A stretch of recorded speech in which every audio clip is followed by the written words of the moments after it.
Assalamualaikum warahmatullahi wabarakatuh. Waalaikumsalam warahmatullahi wabarakatuh. Kami dari kelompok 4 pada kesempatan kali ini akan membahas terkait anak cerdas istimewa dan berbakat istimewa pada mata kuliah pendidikan anak berkebutuhan khusus yang diampu oleh Ibu Susiliawati, MPD. Sebelumnya, saya akan memperkenalkan kelompok kami terlebih dahulu. Saya Dinula Sumiati dan rekan saya yaitu Feby Malianawati, Anissa Daniati Salma, dan Safuryani Dwi Harni. Selanjutnya yaitu saya akan menjelaskan tentang pengertian anak cerdas dan berbakat istimewa. Menurut definisi yang dikemukakan oleh Renzulli, anak berbakat merupakan satu interaksi di antara 3 sifat dasar manusia yang menyatu ikatan terdiri dari kemampuan umum dengan tingkatannya di atas kemampuan rata-rata. Komitmen yang tinggi terhadap tugas-tugas dan kreatif yang tinggi. Selanjutnya itu, anak cerdas istimewa adalah anak yang memiliki kemampuan intelektual yang jauh melampaui kemampuan anak lain seusianya, yang menunjukkan karakteristik belajar yang unik sehingga membutuhkan stimulasi khusus agar potensi kecerdasan dapat terwujud menjadi kinerja yang optimal. Nah, selanjutnya yaitu ada jenis-jenis anak cerdas dan berbakat istimewa. Yang pertama yaitu ada jenius. Jenius ini yang memiliki IQ yaitu 140 sampai dengan 200 atau memiliki kecerdasan luar biasa. Sisi positif yang dimiliki mereka antara lain yaitu daya abstraksinya baik sekali, mempunyai banyak ide, sangat kritis, sangat kreatif, dan suka menganalisis. Yang kedua yaitu ada gifted yaitu memiliki IQ 125 sampai dengan 140. Disebut juga dengan gifted and talent. Karakteristik yang dimiliki seperti mempunyai perhatian terhadap sains, serba ingin tahu, imajinasinya kuat, senang membaca, dan senang akan koleksi.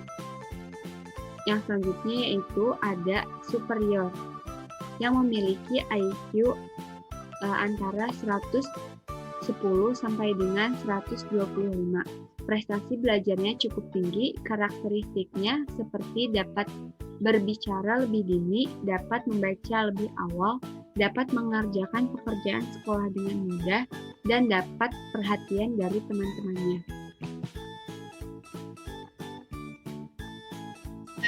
Selanjutnya yaitu mengenai faktor-faktor anak cerdas dan berbakat istimewa.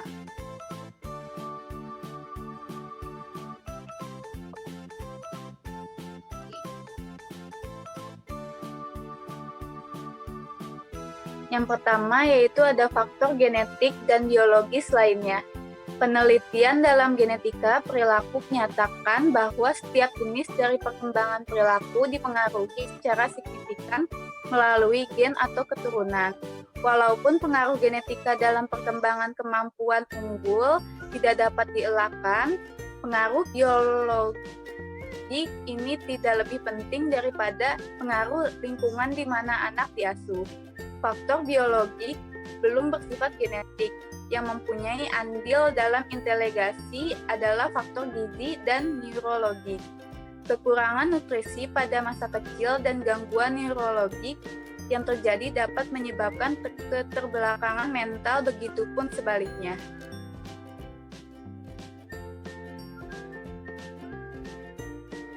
Selanjutnya, yang kedua itu faktor-faktor lingkungan.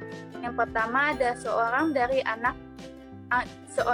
anggota keluarga, satu atau kedua orang tua, memiliki minat pribadi terhadap bakat anak dan memberikan dorongan besar dalam masa perkembangannya. Yang kedua, ada kebanyakan dari orang tua adalah panutan. Contohnya itu terutama dalam gaya kehidupannya. Yang ketiga, adanya dorongan khusus dari orang tua bagi anak untuk menjelajah, berpartisipasi dalam kegiatan-kegiatan rumah tangga berkaitan dengan bidang keberbakatan yang dikembangkan, di mana usaha anak selalu mendapatkan pengukuhan atau reward. Yang keempat itu ada orang tua memberikan jaminan bahwa anak dapat belajar dalam lingkup keberbakatan mereka. Yang kelima yaitu ada keluarga menampilkan atau menunjukkan tingkah laku dan nilai atau value yang diharapkan yang berkaitan dengan talent. Yang keenam yaitu pengajaran bersifat informal dan terjadi dalam berbagai situasi. Proses belajar awal lebih mengarah pada eksplorasi dan bermain.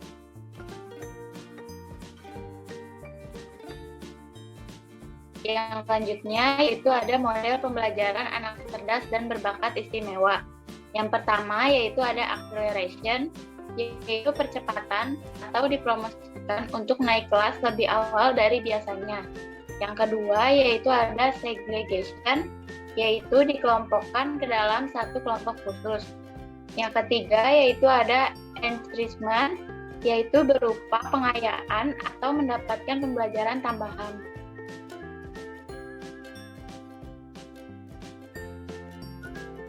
Nah, berikutnya yaitu menganalisis dan memberikan layanan anak cerdas dan berbakat istimewa.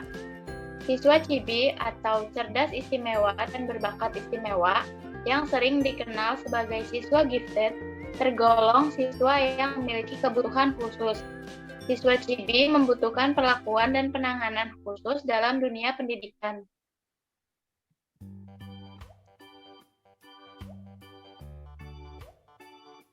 Yang selanjutnya, beberapa alasan siswa CIBI merupakan siswa dengan berkebutuhan khusus. Yang pertama yaitu tingkat kecerdasan di atas rata-rata. Yang kedua, daya pikir kreativitas yang besar serta komitmen terhadap tugas. Yang ketiga yaitu memiliki motivasi yang tinggi untuk meraih prestasi.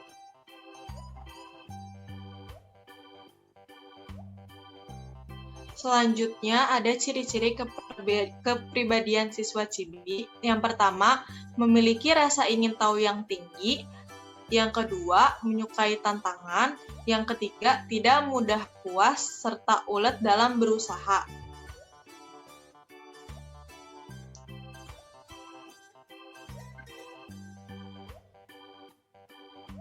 Adapun kurikulum khusus yang dapat mendukung perkembangan potensi siswa CIBI dengan optimal, yaitu mereka membutuhkan program pendidikan yang berdiferensiasi sesuai dengan minat, bakat, dan kemampuan mereka. Siswa CIBI membutuhkan pelayanan di luar jangkauan sekolah reguler.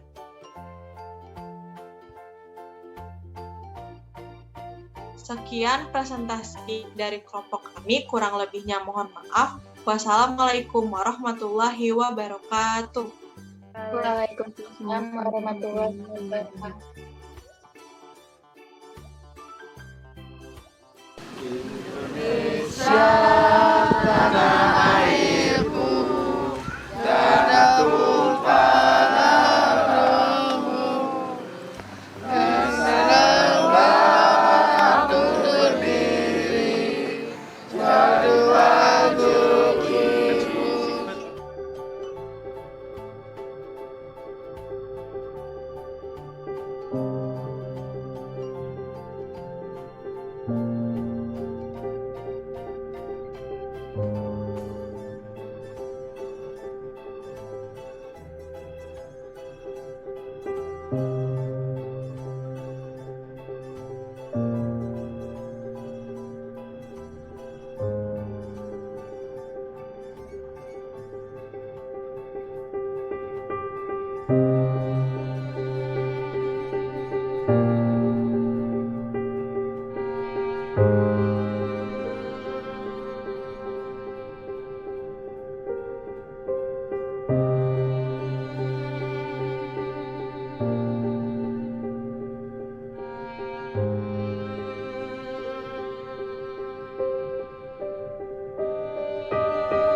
Undang-undang pemerintah itu wajib bersekolah.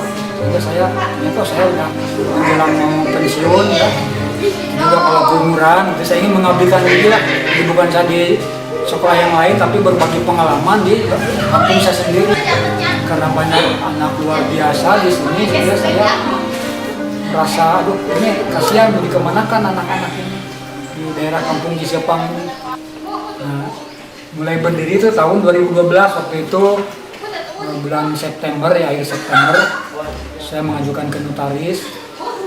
Saya berjuang, anak muridnya itu berjauhan, saya bawa ke sini dengan istri saya gitu, berjuang dengan bangunan yang waktu itu belum bangunan seperti ini, masih gubuk lah begitu. Saya belajar, anak itu saya direkrut lah gitu ya, dengan orang tua. Kemudian saya terus saja setiap hari begitu, belum ada izin dari pemerintah. Nah, sebenarnya niat saya ingin memberi pendidikan pelajaran kepada anak yang memang membutuhkan begitu. Alhamdulillah sekarang ada perkembangan, cuma dari pemerintah sekarang baru sekarang aja ini yang menerima bantuan operasional sekolah. Selama ini dari 2012 untuk gaji guru, operasional murid dan sebagainya di sekolah dari dana pribadi aja gitu. Saya lillahi ta'ala, saya punya berprinsip saya meninggal nggak akan membawa apa-apa begitu. Nah itu waktu itu. Nah akhirnya ya sudahlah. Saya sedih juga gitu lihat anak-anak begitu.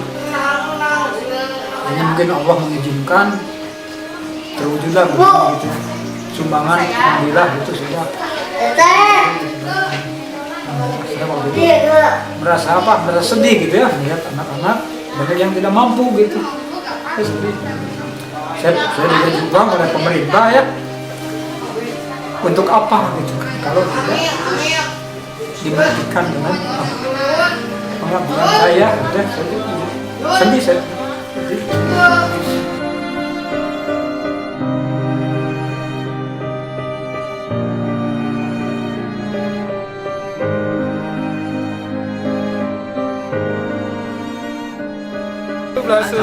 Suang yang tinggal lempel mabuk ketuning budel pak oleh lah.